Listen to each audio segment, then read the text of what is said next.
இன்றைக்கி நம்ம வீடியோவில் பார்க்க போகிறது Note 10 Pro Maxோட டெட் ரெக்கவரி வீடியோ. இதில் பார்த்தீங்கன்னா ஐ சார்ஜரில் கனெக்ட் பண்ணால் 0.6 வந்துட்டு ஸ்டேபிளாக நிற்கிது. அடுத்து பார்த்தீங்க அப்படின்னா ஒரு வாட்டி போர்டை வந்து ஐ ஸ்கேன் பண்ணிக்குவோம். போர்டில் பார்த்தீங்க அப்படின்னா இதுக்கு முன்னாடி ஷீல்டெல்லாம் ஓப்பன் பண்ணியிருக்காங்க. கொஞ்சம் ட்ராக் பேட்லாம் வந்து டேமேஜ் ஆகிருக்கு. அதெல்லாம் செக் பண்ணிவிட்டு நெக்ஸ்ட்டு வந்து பார்த்தீங்க அப்படின்னா டிசியில் கனெக்ட் பண்ணுவோம். டிசியில் கனெக்ட் பண்ணால் ரீடிங் பார்த்தீங்க அப்படின்னா பவர் பட்டனை ப்ரெஸ் பண்ணதுக்கு முன்னாடி ரீடிங் எடுக்கலை. அதனால் எதுவும் ஷார்ட் எதுவும் இல்லை. பவர் பட்டனை ப்ரெஸ் பண்ண பிறகு அது வந்து 235 வரைக்கும் போயிட்டு பவர் பட்டனை விட்டோன்னா 0க்கு வந்துடுது. போர்டை ஒரு வாட்டி ஐ ஸ்கேன் பண்ணதில் இதில் பார்த்தீங்க அப்படின்னா பிஎம் வந்து 7150 யூஸ் பண்ணியிருக்காங்க. சிபியூ பார்த்தீங்கன்னா SM7150. மேலே இருக்கிறது பார்த்தீங்கன்னா செகண்டரி பவர் ஐசி. மொத்தம் 2 பவர் ஐசி யூஸ் பண்ணியிருக்காங்க இந்த மாடலில். அப்புறம் பார்த்தீங்க அப்படின்னா இந்த 7150 தான் பார்த்தீங்க அப்படின்னா இதோட ப்ரைமரியான பவர் ஐசி. இதில் விபிஹெச் பார்த்தீங்க அப்படின்னா எந்த வகையான ஷார்ட்டும் இல்லை. 342 டயோடு வேல்யூ வருது. காயிலில் பார்த்தீங்கன்னா மொத்தம் 5 காயில் இருக்குது. 5 காயிலும் முதல்ல ஷார்ட் இருக்கான்னு செக் பண்ணிக்குவோம். இந்த காயிலில் ஷார்ட் இருந்துச்சு அப்படின்னா பவர் செக்ஷன் வந்து இனிஷியலாகவே ஃபெயில் ஆகிடும். அதனால் ஒரு டெட்டு நீங்கள் அட்டன் பண்ணுறீங்க அப்படின்னா முதல்ல இந்த காயிலில் ஷார்ட் இருக்கான்னு செக் பண்ணணும். இந்த 7150ஓட சுவிட்சிங் காயிலில் எந்த வகையான ஷார்ட்டும் கிடையாது. அதனால் இருக்கிற இப்போ செகண்டரி பவர் ஐசி இன்னொரு பவர் ஐசி இருக்குல்ல, அதோட காயில் ஏதாவது ஷார்ட் இருக்கான்னு சொல்லி செக் பண்ணணும். அந்த பவர் ஐசி பார்த்தீங்க அப்படின்னா சிபியூக்கு மேலே வந்து ப்ளேஸ் பண்ணியிருக்காங்க. இந்த 2 பவர் ஐசி உள்ள மாடலில் பார்த்தீங்கன்னா மொத்தம் உள்ள 2 காயிலும் சேர்ந்து தான் மொத்தமாக வந்து எஸ்எம்பிஎஸ் பவர் சப்ளை கொடுக்கும். அதனால் 2 சுவிட்சிங் காயிலில் எங்கே ஷார்ட் இருந்தோம் அப்படின்னாலும் நமக்கு வந்து அவுட்புட் பவரை வந்து ஜென்ரேட் பண்ணாது. இதில் பார்த்தீங்க அப்படின்னா 379 வருது. நெக்ஸ்ட் காயிலில் பார்த்தீங்க அப்படின்னா 86 வருது. இது 86 எல்லாம் வருது, 35 வருது அப்படின்னா இதெல்லாம் வந்து லோ இம்பார்ட்டன்ஸ் வந்து வேல்யூ. இதெல்லாம் வந்து சிபியூ மாதிரி போகிற இடங்களில் வந்து இந்த மாதிரி லோ வேல்யூ வரும். அதெல்லாம் ஒன்றும் பிரச்சனை கிடையாது. இதில் பார்த்தீங்க அப்படின்னா 49 வருது.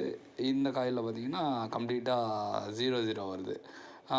இந்த காயிலும் பார்த்தீங்க அப்படின்னா 00 வருது. நெக்ஸ்ட் காயில் பார்த்தீங்க அப்படின்னா 361 வருது. நெக்ஸ்ட் காயில் பார்த்தீங்க அப்படின்னா 381 வருது. இப்போ இதில் நம்ம செக் பண்ணதில் பார்த்தீங்கன்னா இந்த 2 காயிலும் பார்த்தீங்க அப்படின்னா நமக்கு வந்துட்டு 00 வருது. இது வந்து ஃபியூராக வந்து ஷார்ட் ஆகுது. இந்த காயில் வந்து எங்கே போகுது, எதுக்குள்ள சப்ளை அப்படிங்கிறத நம்ம வந்து ஸ்கீமேட்டிக் டயக்ராம் பார்த்து தெரிஞ்சுக்கணும். அதுக்கு முன்னாடி பார்த்தீங்க அப்படின்னா இந்த காயிலை ஃபஸ்ட்டு ரிமூவ் பண்ணுவோம். இந்த காயிலை ரிமூவ் பண்ணிவிட்டு ஷார்ட் வந்து பவர் ஐசி சைடு இருக்கா இல்லைனா அவுட்புட் சைடு இருக்கான்னு ஃபஸ்ட்டு தெரிஞ்சுக்குவோம். இன்புட் சைடு இருந்துச்சு அப்படின்னா நம்ம வந்து பவர் ஐசி தான் சேஞ்ச் பண்ணி ஆகணும். அதே அவுட்புட் சைடு இருக்குது அப்படின்னா அந்த காயில் வந்து எதுக்கு வந்து சப்ளை பண்ணுதோ அதை வந்துட்டு நம்ம வந்துட்டு ரெக்டிஃபை பண்ணணும். எக்ஸாம்பிளுக்கு வந்து சிபியூ சைடு இருக்குது இல்லை இஎம்சி சைடு இருக்குது அப்படின்னா அங்கே ஏதாவது ஷார்ட் இருக்கா இல்லை வந்து இஎம்சியே ஷார்ட் இருக்கா அப்படின்னு சொல்லி நம்ம செக் பண்ணுற மாதிரி இருக்கும். இப்போ நான் வந்து காயில் வந்து நான் ரிமூவ் பண்ணிட்டேன். இப்போ வந்து பார்த்தீங்க அப்படின்னா ஒரு பிரிட்ஜை ஓப்பன் பண்ண மாதிரி தான். இந்த பவர் ஐசிக்கும் ஏதோ ஒரு ஐசிக்கு போகிற இடையில உள்ள இந்த காயிலை ரிமூவ் பண்ண பிறகு பிரிட்ஜ் ஓப்பன் பண்ண மாதிரி. இப்போ இதில் நம்ம வந்துட்டு பார்க்குறப்ப பார்த்தீங்க அப்படின்னா SM7150 சிபி தான் யூஸ் பண்ணியிருக்காங்க. மேலே இருக்கிறது பார்த்திங்கன்னா ஒரு பவர் ஐசி யூஸ் பண்ணியிருக்காங்க. நெக்ஸ்ட்டு பார்த்திங்கன்னா அந்த பக்கத்தில் ஒரு பவர் ஐசி நம்ம செக் பண்ணோம். நான் முன்னாடியே சொன்ன மாதிரி இது வந்து 2 பவர் ஐசி உள்ள மாடல். 2 பவர் ஐசிக்கும் தனித்தனியாக எஸ்எம்பிஎஸ் இருக்கும். அதனால் வந்து கம்ப்ளீட்டாக நம்ம வந்து எஸ்எம்பிஎஸ் எல்லாத்தையும் செக் பண்ணிட்டோம். செக் பண்ணதில் பார்த்திங்க அப்படின்னா இந்த மேலே இருக்கிற இதெல்லாம் பார்த்திங்கன்னா சிபியூவோட வோல்ட்ஸ். சிபியூக்கு என்னென்ன வோல்டேஜெல்லாம் போகுது இதில் பார்த்திங்கன்னா இந்த முதல்ல நான் வந்து மென்ஷன் பண்ணி காமிக்கிறேன்னா இந்த கெப்பாசிட்டி ஷார்ட். இந்த கெப்பாசிட்டி எதோட அவுட்புட் அப்படின்னா இந்த 7150B அப்படிங்கிற எல்லுங்கிற ஐசிலேருந்து வர்ற 2 காயிலேருந்து வர்ற அவுட்புட் தான் அது. நம்ம வந்து இப்போ வந்து அந்த 2 காயில் ஷார்ட்டான காயில் எதுக்கு அவுட்புட்டாக போகுது அப்படின்னு சொல்லி ஸ்கீமேட்டிக் டயக்ராமை வந்து செக் பண்ணணும். அதுக்கு பார்த்தீங்க அப்படின்னா 7150N போட்டுட்டேன். இது பார்த்தீங்க அப்படின்னா சுவிட்சிங் காயிலோட செக்ஷன். ஏன்னா காயில் லைனாக இருக்குல்ல, இது வந்து எஸ்எம்பிஎஸ் செக்ஷனு. இதில் பார்த்தீங்க அப்படின்னா 2 காயிலும் கனெக்ட் பண்ணி ஒரே அவுட்புட்டாக போகுது. இதுதான் அந்த S5 S6 அப்படிங்கிறது. இது வந்து 0.75 போகுது. இது எங்கே போகுது அப்படின்னா நம்ம டபுள் கிளிக் பண்ணி பேஸ்ட் பண்ணோன்னா தெரியும். இது பார்த்தீங்க அப்படின்னா VDD APC 1 அப்படின்னு சொல்லி ஒரு ஏரியாவுக்கு போகுது.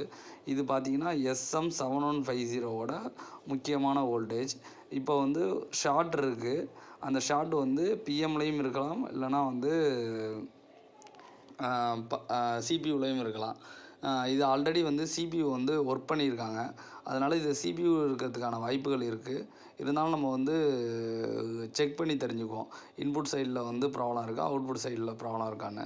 இப்போ என்னென்னா இன்புட் சைடில் வைக்கிறோம், வேல்யூ வந்துருச்சு அப்படின்னா கம்பல்சரி பார்த்தீங்க அப்படின்னா பவர் ஐசியில் வந்து எந்த ஷார்ட்டும் கிடையாது.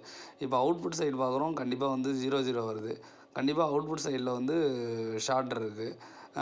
அப்போ கண்டிப்பாக வந்து சிபியூவில் தான் இந்த ஷார்ட் இருக்கணும்.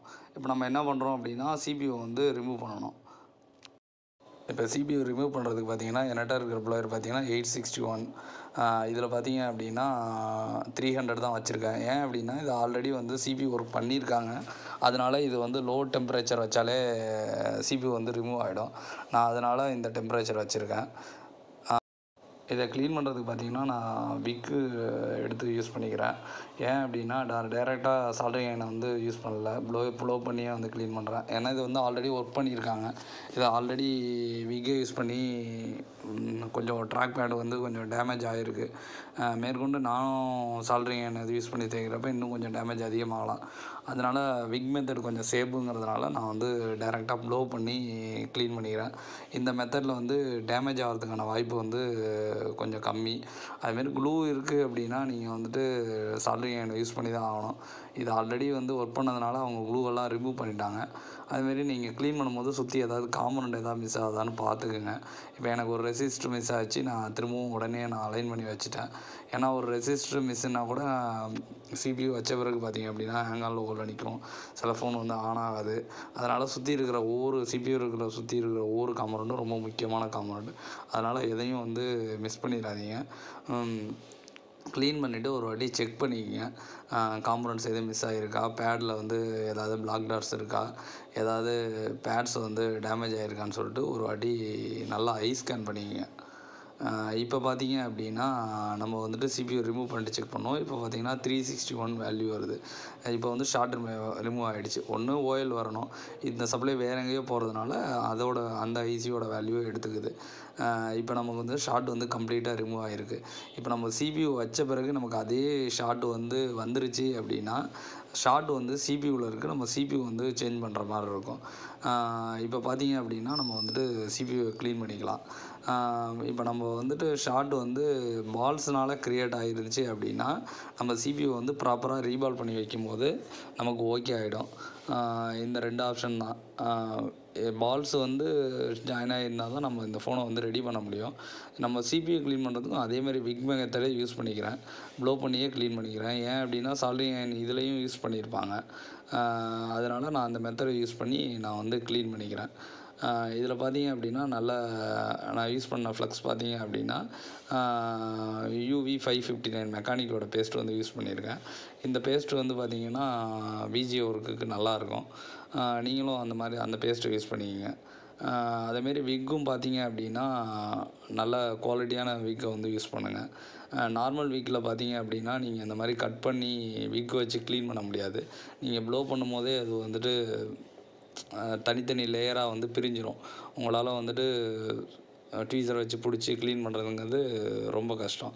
அதேமாரி நீங்கள் ஒவ்வொரு ஒர்க் பண்ணும்போதும் நீங்கள் வந்துட்டு ஐபி வச்சு க்ளீன் பண்ணிடுங்க. க்ளீன் பண்ணி ஒரு வாட்டி செக் பண்ணிவிட்டு திரும்பவும் க்ளீன் பண்ணுங்கள். ஏன் அப்படின்னா நீங்கள் எந்தளவுக்கு க்ளீன் பண்ணியிருக்கீங்கன்னு தெரிஞ்ச பிறகு நீங்கள் திரும்பவும் எந்தளவுக்கு க்ளீன் பண்ணணும் உங்களுக்கு தெளிவாக தெரிஞ்சிடும். நீங்கள் தேவையில்லாமல் அதிக நேரத்தை வந்து ஐசியில் வந்து க்ளீன் பண்ணுறதுக்கு வந்து ஸ்க்ராட்ச் பண்ணுறது அந்த மாதிரி பண்ணும்போது என்னென்னா ஐசி டேமேஜ் ஆகிறதுக்கு வாய்ப்பு இருக்குது. அதனால் ஐசி ஒர்க்கை பொறுத்த வரைக்கும் நீங்கள் எவ்வளோ குயிக்காக முடிக்க முடியுமோ பாருங்கள். இப்போ வந்து நம்ம வந்து க்ளீன் பண்ணியாச்சு.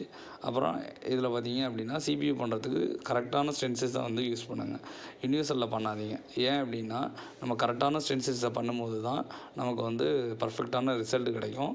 அதேமாரி சக்ஸஸ் ரேஷியோவும் அதிகம். இப்போ பார்த்தீங்க அப்படின்னா எக்ஸஸாக இருக்கிற பால்ஸை வந்து நான் கட் பண்ணிவிட்டேன்.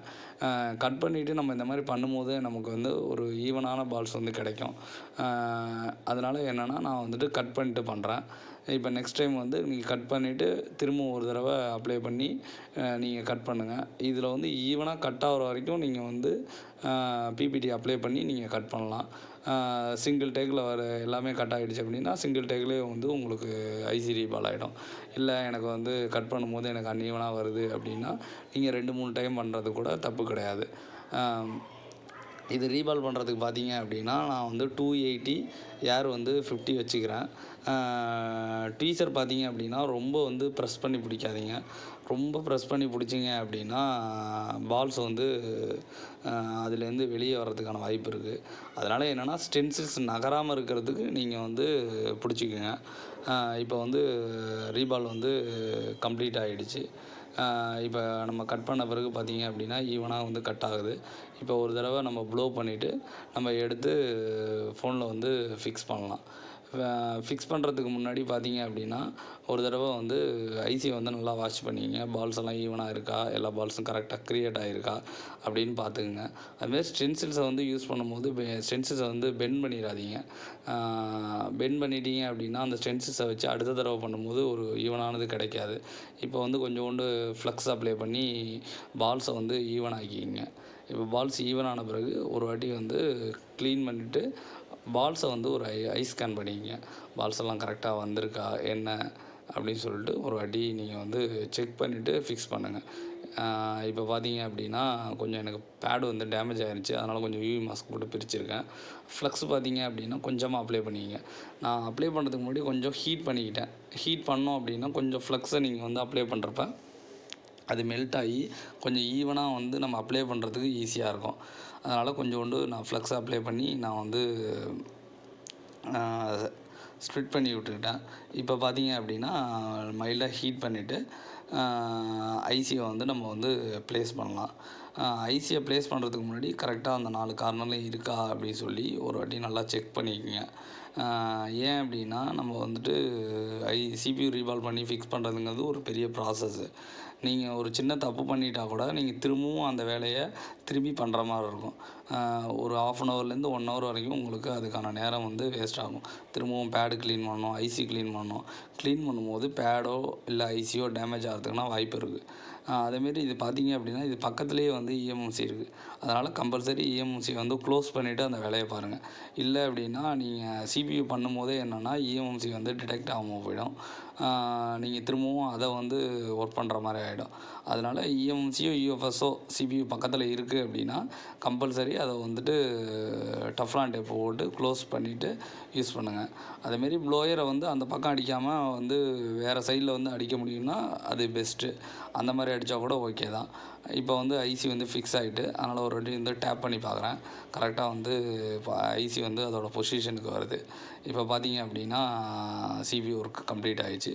இப்போ வந்து ஃபோனை வந்து ஆன் பண்ணி பார்ப்போம். இது வந்து நான் காயில் ஃபிக்ஸ் பண்ணுற வீடியோ வந்து இதில் இல்லை. இப்போ வந்துட்டு ஃபோனை வந்து ஆன் பண்ணி பார்ப்போம் நம்ம ரிசல்ட் எப்படி இருக்குது அப்படின்னு. இப்போ பார்த்தீங்க அப்படின்னா பேட்ரி போட்டாச்சு.